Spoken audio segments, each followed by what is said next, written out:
Isang araw ay naisipan ni Huling manahi upang mabigyan lunas ang kanyang pagkabagot nang sa hindi inaasahan narinig niya ang usap-usapan. Agad niyang kinilapag ang kanyang tinatahi at kinuha ang kanyang balabal.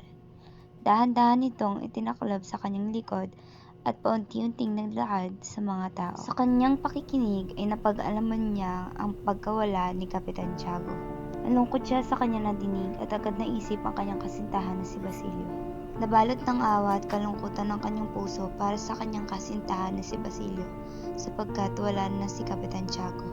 Si Huli ay naghahanda na para sa kanyang pagdadasal nang biglang dumating ang kanyang bisita. Hermana Bali, bakit ka naparito? Ibinalita na Hermana Bali ang pagkakabilanggo ni Basilio at maaari itong patawan ng kamatayan. Huwag po kayong magbiro ng ganyan, Hermana. Nawalan ng malay si Huli nang mapagtantong seryoso ang Hermana sa kanyang mga itinuran. Nagising si Huli sa isang bangungot, sa isang madilim na lugar na ang kanyang iniisip ay si Basilio.